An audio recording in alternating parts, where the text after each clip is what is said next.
아폴로가 달에 간 적 없다고 하고, 누구는 달에 갔는데 외계인 기지를 발견해서 달 뒷면을 숨기고 있다고 해요. 그래서 그 순간 오펜하이머는 이제 더 이상 핵폭탄을 만들면 안 되겠다. 위력을 보고 그때부터 이제 손을 놓기 시작합니다. 소련이 4년 있다 터뜨렸거든요. 그러니까 안 되겠다. 우리는 더 큰 걸 만들어야 돼. 네, 반갑습니다. 오늘도 즐거운 과학 이야기 들고 찾아온 정영진입니다. 그리고 오늘도 저와 함께 과학 이야기 여러분께 정말 재밌게 들려주실 세 분 각자 소개 좀 부탁드리겠습니다. 네, 안녕하세요. 우주먼지 지웅배입니다. 네, 안녕하세요. 저는 성균관대학교 물리학과 교수 김범준입니다. 서울대 원자핵공학과 명예교수 서기준입니다. 반갑습니다. 아유, 반갑습니다. 댓글 보니까 어떻게 소개도 이렇게 과학자들처럼 하냐고 뭐 그런 댓글들 좀 있더라고요. 지난 댓글들을 쭉 아마 보셨을지 모르겠습니다만 저는 이제 몇 개 좀 봤는데 워낙 많이 달려서 다는 못 보고 대체로 싸가지 없이 선글라스 왜 끼고 있냐 요거 약간만 해명해 드리겠습니다. 안구 건조가 너무 심해요. 그래서 눈을 잘 못 뜨거든요. 그래서 보시기 좀 별로 안 좋으실 수 있는데 벗고 있는 게 훨씬 더 안 좋을 겁니다. 그래서 쓰고 있습니다. 양해 좀 부탁드리겠고요. 저희가 시작하기 전에 이제 오늘쯤이면 제목이 나오지 않을까. 저희 프로그램 아직 제목이 없거든요. 기대를 했는데 물론 후보는 많이 나왔습니다. 조금 기억나는 거는 대한민국의 물리하는 남자들, 대물남 뭐 이런 것도 있었던 것 같고요. 보셨던 것 중에 괜찮은 것 혹은 아니면 이제 내가 이런 거 하면 좀 좋겠다는 제목 혹시 있으시면 한두 가지 정도만 아이디어 좀 받아보겠습니다. 저는 댓글 본 것 중에 메인 채널 이름이 보다잖아요. 네. 그래서 과학을 보다라는 이름이 무난하고 좋지 않을까 이런 생각을 했습니다. 과학을 보다. 저도 그 제목 좋았고요. 제가 떠올린 장난스러운 제목은 아직도 이름이 정해지지 않은입니다. 과학이 갖고 있는 어떤 개방성, 열린 그런 느낌을 주지 않을까 싶어서 그것도 재밌지 않을까 생각했어요. 아직도 이름이 정해지지 않은. 네. 탈락이고요. 혹시 있습니까, 교수님? 보다에서 과학을 보다. 보다에서 과학을 보다. 저는 이제 시작 전에 이제 이런저런 이제 제가 바보 같은 질문일 수 있는데 여쭤보고 이제 답을 좀 막 듣는 과정에서 너무 저는 즐거웠거든요. 근데 사실 이거는 일상생활을 하는데 아무 소용도 없는 걸 수도 있을 것 같긴 해요. 빛의 속도 뭐 이런 거 좀 여쭤봤는데 그게 무슨 의미가 있겠습니까, 사실? 근데 굉장히 재밌고 즐거운 게 약간 선물 같다는 느낌을 저는 받았습니다. 왜냐면 선물이라는 게 사실 내가 돈 주고 사기는 좀 아깝고 근데 누구한테 받으면 되게 기쁘잖아요. 그런 것들이 이제 보통 선물이라 선물같이 아주 즐거운 과학, 선학과 어떨까 저는 생각을 좀 했는데 그걸 이제 하여튼 여러분의 의견을 좀 들어보고 최대한 빨리 결정을 좀 해보도록 하겠습니다. 자, 오늘 그럼 본격적인 얘기에 앞서서 예전에 아틀란티스 대륙이라고 당연히 들어보셨죠? 네. 뭐 만화에도 예전에 공상과학 만화 이런 데도 주제로 좀 있었던 것 같기도 한데 요거는 실존했던 대륙이라고 생각을 하세요? 아니면 그냥 옛날 사람들이 상상으로 만들어낸 대륙이라고 생각하시는지 과학자분들은 어떻게 보시는지 좀 궁금합니다. 이 대륙이 존재했다라는 걸 처음 주장한 사람이 플라톤인데요. 네. 플라톤이 자기 저서 크리티아스라는 단편에서 굉장히 길게 아틀란티스 대륙을 설명해요. 굉장히 구체적이더라고요. 저도 이번에 제 책에 꽂혀 있었지만 아직 안 본 그 책을 다시 열어봤는데요. 뭐 아틀란티스 대륙의 뭐 크기, 섬의 배치, 심지어는 정치 제도, 뭐 굉장히 구체적이어서 깜짝 놀랐는데 몇 가지 면에서는 고개를 갸웃하게 되는 게 아틀란티스 대륙이 있었던 것으로 플라톤이 주장했던 위치가 헤라클레스 기둥의 바깥쪽이라고 얘기하거든요. 그 스페인 그쪽에 있는 그 지브롤터 해협 얘기죠. 땅끝마을 쪽에. 예, 그렇게 생각하면 아마 지중해 반대쪽인 대서양에 있었다라고 생각하는 것 같은데요. 지금 뭐 여러 지질학적인 증거를 보면 이 유럽과 아프리카의 서쪽 이 해안선의 모양이 북아메리카, 남아메리카의 동쪽 해안선의 모양과 거의 겹치거든요. 근데 그 사이에 무언가 있었을 가능성은 없죠. 과거에는 이게 전 대륙이 한 덩어리로 있었다가 이렇게 찢어진 걸로 생각하는데요. 지금 해안선 모양을 봐도 전혀 근거는 없어 보입니다. 아니면 혹시 헤라클레스의 기둥이 이제 그 스페인 그쪽에 있습니다만 그와 비슷하게 왜 흑해 쪽에도 튀르키예 쪽에도 좁은 해협도 있잖아요. 거기를 빠져나가면 옛날에 우르라든지 뭐 이런 이제 문명들이 좀 있지 않았습니까? 혹시 그거를 얘기하는 건 아닌가? 사실 그 헤라클레스 기둥을 어디를 얘기하는지에 따라서 몇 가지 논의가 있는 것 같았어요. 제가 얘기한 건 그 중에 아마 다수가 얘기하는 설 같고요. 다른 곳이 아닐까 생각도 있어요. 대서양 이쪽으로는 해안선을 맞춰보면 빈틈이 그렇게 있거나 하지는 않은 것 같다. 최근에 이집트 사막에 사하라의 눈이라고 되게 독특한 패턴이 있는 영토가 발견된 적이 있었거든요. 근데 그 모양이 되게 동심원의 형태를 하고 있는데 그게 딱 이제 신화 속에 나오는 동심원 형태의 그 도시 도시 아틀란티스와 유사하다. 그래서 여기다가 물만 채우면 옛날에 아틀란티스의 모양을 뭐 설명할 수 있다. 이런 재밌는 학설이 나온 적이 있기는 해요. 근데 제가 이런 접근에 대해서 하나 좀 주의를 드리고 싶은 게, 예를 들면 구름 같은 거 볼 때 아무 상관없지만 구름의 모양을 보고 하트를 떠올리고 구름의 모양을 보고 코끼리 나오죠. 뭐 코끼리 떠올리고 네. 이런 거 하잖아요. 이걸 우리가 뭐라고 하냐면 변상증, 파레이돌리아라고 불러요. 실제로 달 같은 것만 가도 달 중에 뭐 크레이터 보면 되게 이상한 모양들도 되게 많거든요. 근데 사실 그냥 자연적으로 우연히 생긴 것에 불과한데, 우리가 알고 있던 익숙한 모양을 덧대서 생각을 하다 보니까 뭔가 있는 것 같다는 착각을 많이 하게 돼요. 옛날에 대표적으로 그 화성에서도 바이킹 탐사선이 촬영한 사진 중에 무슨 모아이 같이 사람 얼굴을 하고 있는 바위가 발견된 적이 있어서 한참 이슈가 되었다가 더 디테일한 카메라로 찍으니까 그냥 아무것도 아니었던 걸로 끝났던 적이 있거든요. 이런 것처럼 옛날의 기록과 이런 비슷한 것들을 찾을 때 우리가 마음의 눈으로 투영해서 보다 보니까 이런 변상증에 좀 오해를 일으키는 경우가 있다고 생각을 합니다. 아닌 쪽으로 좀 더 기울어져 계신 것 같고요. 네, 저도 그런 것 같습니다. 우리 교수님도? 저도 굉장히 오래전에, 그러니까 국민학교, 그 당시는 이제 국민학교라 그래서 이제 초등학교 됐죠. 그때 이걸 처음 들었거든요. 이제 머리가 하얗게 되니까 뭐가 새로운 정보가 있나 하고 이제 인터넷 뒤졌거든요. 죄다 무슨 그 저기 디즈니 영화가 나오든지 뭐 이런 도대체 찾을 수가 없더라고요. 그래서 그동안에 한 거의 50년 지났는데 변화가 없나 보다. 그렇다면 플라톤이 그 이야기를 할 때가 벌써 9,000년 전 이야기였거든요. 그러니까 지금 우리가 11,020년, 30년 전 이야기를 하고 있는 거예요. 네네네. 근데 거기 이제 어떤 결정적인 증거가 나오느냐면은 이게 실화가 아니고 신화다. 거기 그 거주자들의 전부 절반은 신, 절반은 인간. 그 당시에 아마도 아테네 출신이었잖아요. 네. 플라톤이. 그리고 거기 어떤 민주 정신의 그 과정에서 이상향 같은? 이상향을 했고 굉장히 강력하기 때문에 우리도 준비를 해야 된다. 언제 쳐들을 줄 모른다. 그런 어떤 경각심 차원에서 한 것 같은. 정말 재미있는 거는 소크라테스, 플라톤, 아리스토텔레스로 연결되잖아요. 근데 그 학생이 바로 이건 그냥 하시는 말씀이야. 스승께서 그렇게 했거든요. 그렇지만 우리가 절대 놓아서는 안 한다. 아마 그 신화 중에서 가장 그 신비롭고 그 위치가 조금 아직도 그걸 찾기 위해서 평생을 바치신 분들이 계시는데 그분들이 참 안 된 것 같아요. 그건 아니에요. 예를 들어서 우리 그 타이타닉 그 찾았잖아요. 근데 그런 식으로 찾으시면 절대 안 된다. 이건 우리 머릿속에 존재하는 것이고, 만년 전이니까 그때는 빙하 시대였단 말이죠. 네. 그러니까 이게 맞질 않아요. 그렇지만 우리가 버려서는 안 된다. 알겠습니다. 생각하니까. 가수 보아 씨가 법적으로 아마 대응을 할 수도 있겠습니다. 저는 근데 좀 약간 있었을 것 같은 쪽에 가까운 사람이 하거든요. 왜냐하면 이집트의 피라미드가 옛날 거일수록 더 정교하고 크고 잘 만들었다. 실력이 더 늘어나야 되는데 더 이렇게 안 좋아진 거는 옛날 고대 문명 뭔가가 있어서 좋은 기술로 만들었다가 이제 그걸 받아서 하긴 했는데 점점 인간들은 이제 실력이 안 되니까 그렇게 좀 줄어든 거 아니냐, 이런 이제 얘기가 있어서 그럴 수도 있겠다 생각을 했는데 세 분은 아마 실존했을 것 같지는 않다, 이렇게 이제 생각을 하시는 거군요. 네, 근데 MC님 말씀 들어보니까 그랬을 수도 있다는 그래요? 생각이 또 드네요. 그래서 좀 갈수록 그리고 더- 아리송해지는데요. 예, 그리고 중동 쪽에 뭐 한 9,000년 된 무슨 저 유적지 뭐 이렇게 발견되고 하잖아요, 그죠? 요것만 제가 하나 요것만 하나. 그 시청자분들께 염려가 있어서 좀 설명을 하나 드리면, 방금 말씀하신 것처럼 어떻게 이렇게 먼 옛날에 이런 정교한 유물이 가능하지? 이런 생각을 우리가 많이 해요. 근데 이게 한편으론 우리가 현대 관점에서 과거의 과학을 너무 얕잡아 보기 때문에 생기는 오해이기도 하거든요. 한창 그 서구 열강들이 이집트나 아프리카 같은 곳을 탐험할 때 혹은 동양을 방문할 때 우리보다 덜 발전된 세계에 이렇게나 발전된 문명이 있을 리 없어라고 하는 약간 오리엔탈리즘의 해석이기도 해요.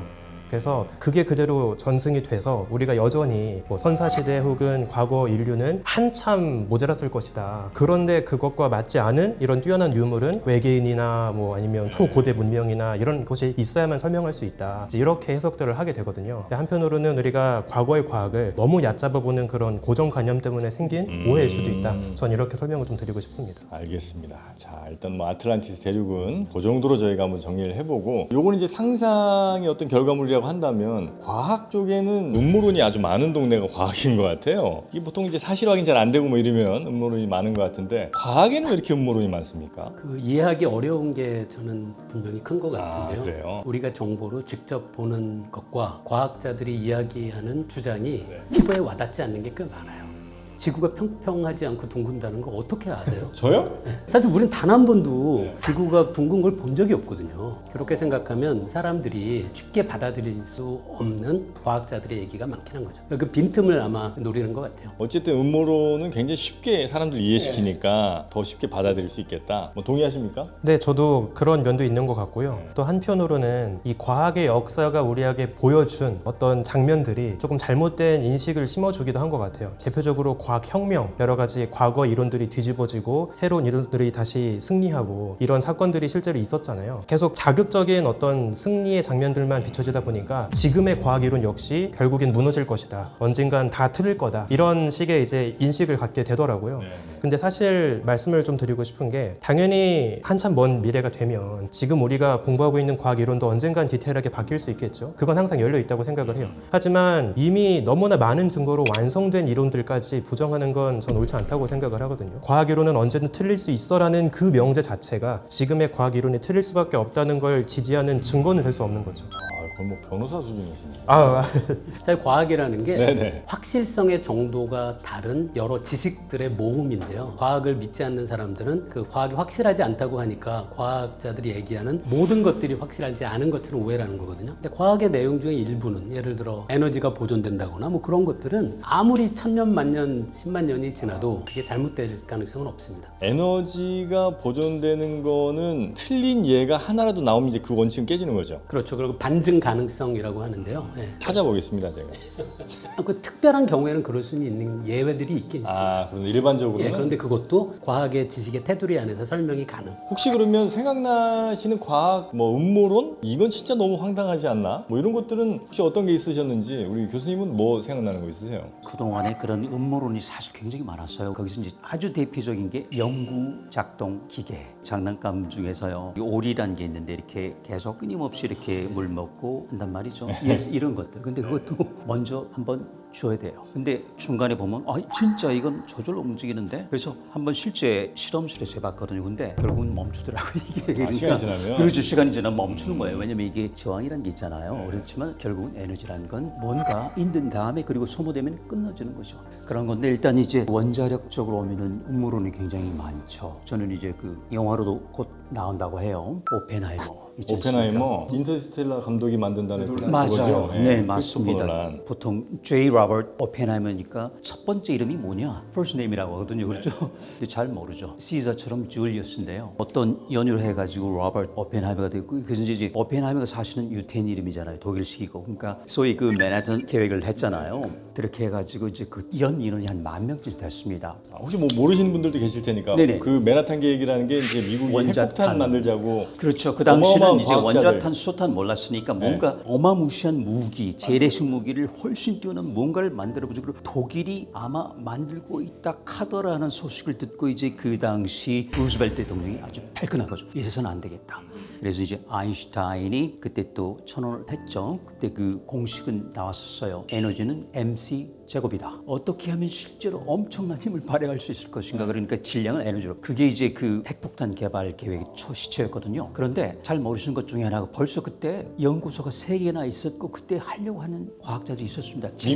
미국이에요. 그런데 그로브스라고 하는 소장이었어 그때. 그 사람이 영케 오펜하이머를 찍었죠. 전혀 무명이어서 그때가 맞아더라도 볼클리에 있는 교수였는데 이 사람을 데려오니까 전부 다 반대했죠. 그때부터 음모론이 생기기 시작합니다. 근데 이 사람이 놀랍게도 무시무시한 노벨상 과학자 수상자를 전부 다 데리고 만든 거예요. 3년 만에. 오펜하이머가 프로젝트의 수장 같은 사람이에요? 그렇죠. 원래는 둘이 있습니다. 군인이 하나 있었고 과학자가 있었고 또 시인도 있었고 근데 이제 오펜하이머가 둘 다 했죠. 과학자하고 시인 역할을. 그때부터 음모론이 많았죠. 그 시를 쓴다고 하니까 폴 듀레게라고 하는 진짜 그야말로 별 같은 과학자가 나와가지고 시란 무엇이냐? 다들 아는 것을 아무도 모르게 쓰는 게 시다. 사람들이 다 아는 걸 정말 이해하기 힘들게 쓰는 게 시인데 물리는 뭐냐? 아무도 모르는 걸 사람들이 알게 쓰는 글이다. 그러니까 이 두 개를 동시에 하면 안 된다. 할 수 없다고 해서 이제 끌어내리기 시작했죠. 어쨌든 간에 그걸 꾹저기 누르고 끝까지 간 겁니다. 2년 반 곁어가지고 시험을 해가지고 진짜 터졌죠. 그때 많은 사람들이 진짜 터진 걸 보고요. 나는 죽음이 되었다. 이 세상의 파괴자. 그 다음에 나온 말이 있어요. 몇 사람은 울었다. 몇 사람은 웃었다. 근데 거의 모두 아무 말도 하지 않았다. 그래서 그 순간 오펜하이머는 이제 더 이상 핵폭탄을 만들면 안 되겠다.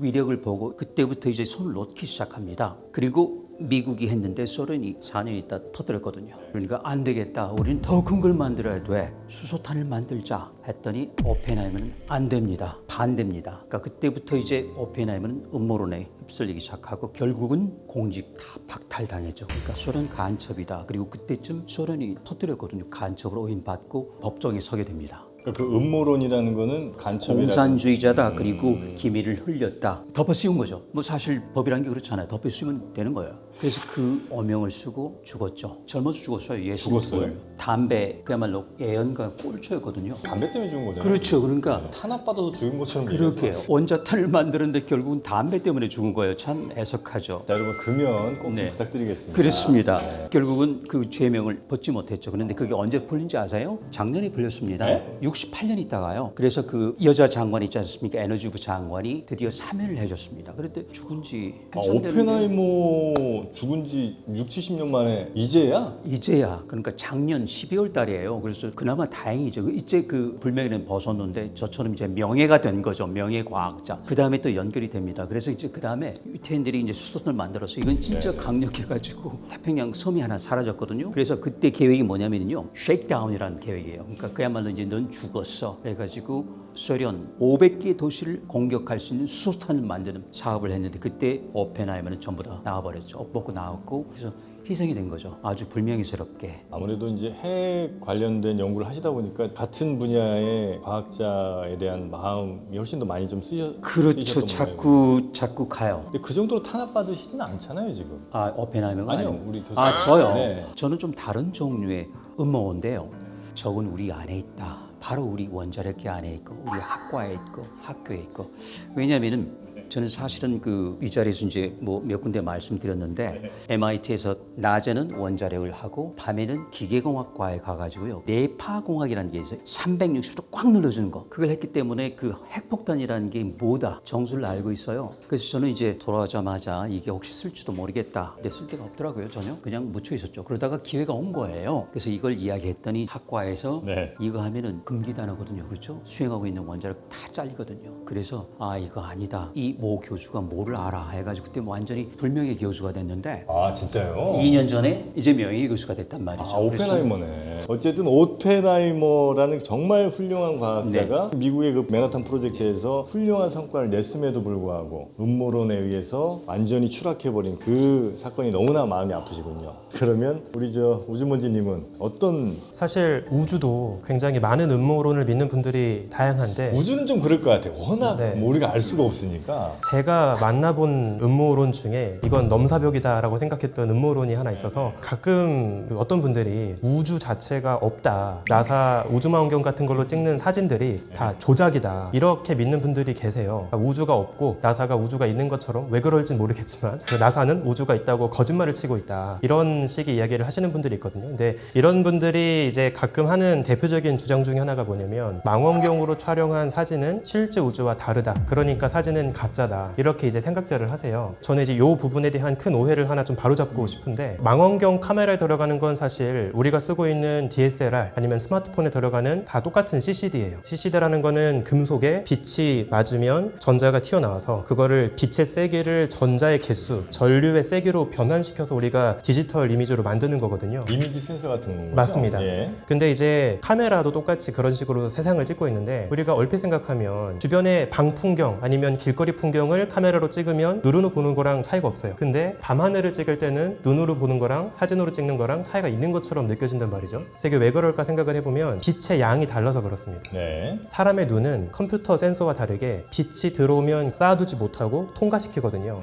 근데 CCD는 빛이 오랫동안 쌓이면 그만큼 전자가 많이 튀어나올 테니까 네. 빛을 쌓아두고 더 밝은 빛을 담을 수가 있는 거예요. 근데 평범한 길거리 풍경 같은 경우에는 애초에 빛이 많은 상황이잖아요. 그러니까 카메라 자체도 그냥 사람 눈처럼 세상을 찍는 거예요. 셔터가 찰칵 하고 짧게 열리니까 그 짧은 시간 동안 빛을 보고 똑같이 눈으로 보는 것처럼 보게 되는 거예요. 근데 빛이 부족한 상황으로 가게 되면 네. 사실 우주가 아니라 야경을 찍겠다라고만 해도 노출 시간을 길게 주면 막 자동차 궤적 길게 남고 안 보이던 건물이나 어두운 풍경 같은 게 막 드러나잖아요. 마찬가지로 빛을 오래 담아두니까 눈으로 보일 때와 다르게 이제 지구 풍경을 찍는 거죠. 마찬가지로 우주를 찍을 때도 워낙에 먼 거리의 천체를 찍으니까 얼마나 흐릿한 빛이겠어요? 그거를 담기 위해서 망원경 셔터를 오래 열어두고 빛을 오래 담는 거죠. 그러니까 원리는 똑같은데 네. 평범한 상황에서는 눈처럼 아주 짧은 시간 동안만 빛을 보니까 차이가 없어 보이는 것이지 사실은 다 똑같이 세상을 보고 있다는 거죠. 근데 이게 우주 없다 요 정도는 음모론이라고 해도 전혀 위협적이지 않아요. 왜냐면 그 얘기를 믿을 사람이 너무 없으니까. 근데 예를 들면 달에 간 적이 없다 인간은 이런 거라든지 아니면 뭐 달 내부는 비어 있고 금속으로 된 동그란 구체인데 그 안에 뭐 외계인들의 우주기지가 있다든지 이런 거는 약간 아니라고 검증하기도 좀 매우 어렵고 이건 어떻습니까? 일단 저는 되게 재밌는 질문을 주셨는데 저는 서로가 합의를 먼저 하고 오셨으면 좋겠어요. 그 음모론을 믿는 분들끼리. 왜냐면 누구는 아폴로가 달에 간 적 없다고 하고 누구는 달에 갔는데 외계인 기지를 발견해서 달 뒷면을 숨기고 있다고 해요. 그러면 일단 적어도 서로 합의를 해서 음모론을 하나만 좀 남겨가지고 저한테 들고 오시면 제가 좀 더 명쾌하게 답을 드릴 수 있을 것 같은데 일단 저 간 거는 인정하고 뒤로 가서 봤더니 외계인 이게 있었어. 요건 어떻게 증명 가능합니까? 반박? 제가 실제로 그 어디 도서관에 강연 갔을 때 받았던 질문 중에 하나가 왜 나사는 달 뒷면을 공개 안 하냐 이런 그 질문을 받은 적이 있거든요. 근데 제가 너무 당황했던 게 아니 달 뒷면 사진은 이미 몇십 년 전부터 다 사진으로 찍어서 보고 계속 있는데 있어요? 아폴로가 갔을 때도 궤도선이 돌고 있으니까 달 뒷면도 다 봤고요. 이미 지금도 여러 나라의 탐사선들이 달 주변 돌고 있고 우리나라 다누리도 달 주변 돌고 있으니까 달 뒷면 당연히 보고 있고요. 그러니까 검색만 해보시면 너무나 수두룩 빽빽하게 달 뒷면 사진이 나오는데 그냥 미디어에서 자극적으로 달 뒷면을 숨기고 있다, 뭐 뒤에는 외계인 기지가 있다, 뭐 이런 것만 받아들이시다 보니까 이제 그런 오해가 생긴 것 내부 같아요. 텅텅 비었다는. 그것도 제가 하나 말씀을 드리고 싶은 게 그 이야기가 나왔던 사건이 뭐냐면 아폴로 때 이제 지구로 돌아올 거 아니에요. 그럼 돌아올 때 궤도선의 하단부를 달에 버리고 이제 돌아오거든요. 근데 그 버렸던 로켓의 하단부가 달 표면에 땅 떨어지면서 달에 설치해두고 왔던 지진계가 이제 울린 거예요. 달의 지진계는 달 내부를 탐사하려고 지구 내부 탐사하듯이 설치를 하고 왔거든요. 아폴로가? 네, 아폴로 미션이. 근데 이게 한 8초 정도 달이 전체적으로 울리는 것처럼 이제 감지가 된 거예요. 그래서 그때 아폴로 우주인 중에 한 명이 이걸 뭐라고 얘기를 했냐면 달이 마치 종처럼 울렸다. 라는 그냥 비유적인 이야기를 한 거예요. 근데 이제 이게 걸렸어. 종이면 껍질이 있고 금속 껍질이고 걸려들었어. 내부 통 비어 있고 라고 이제 막 상상력이 뻗어 나가는 거죠. 달의 내부가 텅 비어있지 않다는 건 너무나 간단한 고등학교 수학으로도 우리가 증명을 할 수 있는데 네네. 회전하는 물체는 관성을 갖고 있습니다. 회전관성이라고 하죠. 이 회전관성이 정말 꽉 차있는 공의 모양인지 아니면 구 껍질의 모양인지에 따라서 다르게 나옵니다. 회전하는 물체의 질량을 m이라고 하고 네. 반경을 r이라고 했을 때 공 모양의 꽉 찬 형태는 회전관성이 5분의 2 mr 제곱이 나오고 속이 텅 비어있는 구 껍질의 경우에는 3분의 2 mr 제곱이 나와요. 아, 지금 또 계산 뭐 들어가십니까? 아니 그럼 맞는지 맞는지 맞습니다. 고등학교나 대학교 1학년 물리학 교과서에 나오는 간단한 수학인데 고등학교는 안 나옵니다. 아 그렇군요. 죄송합니다. 근데 우리가 달이 움직이는 속도나 이런 주기를 다 알고 있으니까 이걸 간단하게 계산해 볼 수 있거든요. 해보면 속이 꽉 차 있는 구의 회전 관성이 나와요. 그러니까 이거는 택도 없는 이야기를 하고 있는 거죠. 말씀 재밌게 들었는데 종처럼 울렸다라고 했을 때 그걸 또 확대 해석해서 달에 공기가 있다 그런 주장 없었나요? 거기까지는 그렇죠. 그럴 그러니까 수도 있겠네. 앞으로 또 나올 수도 있겠습니다. 그 음모론 자체가 서로가 모순될 때가 많거든요. 대표적으로 그 달 아폴로에 안 갔다는 것만 하더라도 어떤 분들은 달에 공기가 없는데 어떻게 깃발이 펄럭이냐라고 네네네. 하면서 동시에 달 표면에 찍은 사진에 그림자가 여러 개 있는 건 실내 스튜디오에서 찍었기 때문이라고 하면 그러면 공기가 없다는 거야 실내 스튜디오라는 거야. 음모론 자체가 정리가 안 돼요. 공기를 뺀 실내 스튜디오. 굳이 그렇게 했는데 그럼 왜 깃발이 펄럭이겠어요? 그러니까 점점 이제 이상해지니까 저는 그 음모론자 분들이 정 음모론을 이제 얘기를 하고 싶다면 하나로 합의를 해서 들고 오시길 바랍니다. 제가 알려드릴 팁이 있습니다. 네. 대학 교수로 있으면 그런 분들이 간혹 찾아오거든요. 제 주변에 물리학과 교수님이 아주 좋은 팁을 알려주셨는데 네네. A를 주장하는 분이 와서 막 얘기를 하고 그 다음에 B를 주장하는 사람이 막 얘기를 하면 얘기를 다 듣지 말고 두 분을 서로 소개시켜드려요. 아, 음모론자들끼리 계속 시켜드리면 저도 그래서 한번 제가 그럴 능력이 있으면 해보고 싶다고 생각했던 것 중에 하나가 뭐냐면 상반되는 음모론자 두 분을 모셔놓고 한번 토론을 보고 싶은 거예요.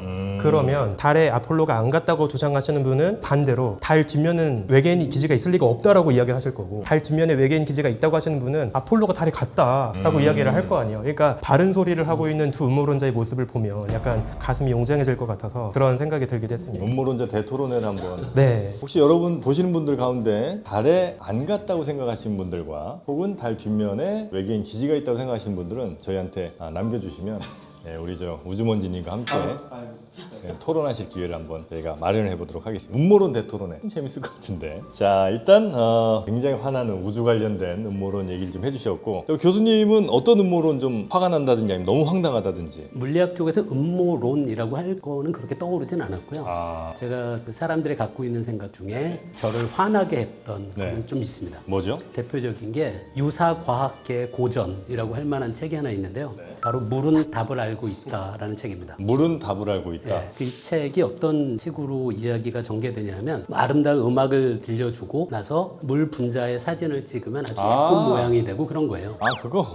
그래서 이런 거는 사실 아무런 과학적인 근거가 없는데 사랑해 맞습니다. 그 비슷하게 이건 물 얘기는 아니지만 네. 이렇게 사랑한다는 얘기를 자주 들려주면 밥도 썩지 않고 맞아요. 식물도 잘 자라고. 식물도 잘 자라고. 이 책이 사실 꽤 베스트셀러였어요. 책을 사면 선물로 물통을 나눠줬었어요. 제가 그 물통을 봤거든요. 근데 물통에 사랑이라고 적혀 있어요. 당연히 그래야 되잖아요. 네. 그런데 물통의 밖에서 있는 제가 보기에는 사랑이 거꾸로 적혀 있는 거예요. 물은 안쪽에서 봐야 되니까. 물이 한글을 읽네. 그렇죠. 예. 그런 걸 보면서 그 화가 났다기보다도 이렇게 많이 안타까운 생각을 많이 들어요. 이게 그 메시지 자체는 참 아름답잖아요. 그래서 뭐 우리가 서로 좋은 얘기를 해야 되고 거기까지는 좋은데 그 근거를 마치 물이 한글을 알아보고 이런 얘기가 많이 안타까워요. 전혀 근거 없다고 생각하면 돼요? 근거가 없죠. 물 분자가 어떤 청각기관이 있거나 들어온 음성 신호를 프로세싱해서 사랑이라는 말의 뜻을 알아내거나 그럴 가능성은 전혀 그러면 없죠. 이건 어떻습니까? 제가 두 물을 대하는 데 있어서 정말 좋은 마음으로 이 말을 대할 때, 그 이제 사랑이란 단어로 뭐 그냥 소리는 들리지만 그 소리가 중요한 게 아니고 제 몸에서 아직 과학적으로 확정된 뭔가는 아니나 어떤 에너지 이런 것들이 이 물의 성질을 약간 변화시킬 수 있다. 없습니다, 그럼. 뭔가 영향을 주려면 과학자들이 알고 있는 물리 법칙에 위배되지는 않아야 되거든요. 그런데 물이 서로 통신할 수 없고요. 만약에 그랬다고 한다면 지금까지 그 매의 눈을 갖고 모든 현상을 관찰하는 과학자들의 눈길을 피할 수는 없었겠죠. 그럼 이게 뭐 예를 들면 덜 썩는다든지 아니면 이거 더 잘 자라게 하는 그건 뭐 약간 사기예요? 사기입니다. 사기예요? 실제 실험을 해보면 네. 사실은 안 그런 발레도 굉장히 많거든요. 그런데 이제 사람들에게 얘기할 때는 당연히 뭐 똑같은 조건에서 똑같이 길러도 차이는 있을 수 있잖아요. 그럼 나중에 그거를 잘못 해석하는 거죠. 혈액형 같은 것도 되게 그 비과학적인 대표적인 거죠? 그게 어떤 혈액형이라는 그런 유전형이 사람의 성격을 결정할 수 없다라고 과학적으로 증명하기는 물론 어려워요. 근데 조금만 생각해봐도 혈액형이라는 거는 사실 유전형이, 표현형은 4가지지만 유전형으로 따지면 3가지밖에 없거든요. 네네. 근데 그 3가지밖에 없는 유전형이 모여서 굉장히 다양한 사람들의 성격을 결정한다는 거는 근거는 없죠. 근데 사실 제가 그걸 갖고 논문을 쓴 적도 있었어요. 데이터를 모아서 진짜요? 네, 그 심리 검사 결과하고 심리 검사에 참여한 사람의 혈액형 정보를 익명으로 수집해서 그 사람의 혈액형과 그 사람의 그 심리 검사 결과가 상관관계가 있는지를 통계적인 방법으로 검증해 본 적은 있어요. 당연히 뭐 유의미한 상관관계는 없습니다. 제가 이제 가끔 사람들하고 이제 그 비슷한 얘기를 한 적이 있는데, 성격 100% 맞추는 법이 있어요. 너 고집 좀 센 편이지? 100% 맞습니다. 그리고 겉은 좀 약간 차가운데 한번 되게 친해지면 너 안에 있는 거 다 막 내주고 간이고 쓰레기고 다 빼주는 그런 성격이구나. 거의 100% 다 맞아요. 이런 거 몇 개 있거든요. 보통 이제 무속인들이나 이런 분들이 그런 거 많이 좀 쓰시는 것 같더라고요. 그래서 그 제가 읽어본 책 중에 네. 거기 한 페이지에 지금 말씀하신 그런 내용들이 쭉 적혀 있는데요. 네. 거기 있는 내용을 신뢰성이 있는 목소리로 그냥 읽어만 줘도 앞에 있는 사람은 그게 모두 다 자기 얘기라고 맞아. 느낀다고. 지금 말씀하신 것처럼 굉장히 다른 사람에겐 간혹 차가운 모습을 보이지만 뭐 속은 정말 또 따뜻한 사람입니다. 그럼 사람들이 그 둘 중에 자기한테 맞는 것들을 취사 선택해서 받아들이거든요. 그래서 점쟁이 같은 분들이 사실 그런 능력이 좋은 거죠. 그 혈액형은 사실 제가 안타까운 게 재미 정도로 보는 건 저도 반대하진 않는데요. 네네. 한때 그 혈액형에 기반해서 어떤 회사가 우리 회사에는 특정 혈액형의 사람은 신입사원으로 받지 않겠다고 아예 공고를 한 회사도 진짜요? 있었습니다. 지금도 걱정하는 게 요즘 MBTI가 유행이잖아요. 아. 어떤 회사에서 MBTI의 특정 유형에게는 차별을 한 것도 정말로 있었어요. 재미는 좋지만 이게 차별로까지 이어지는 건 정말 우리가 막아야 될 것 같아요. 네네네.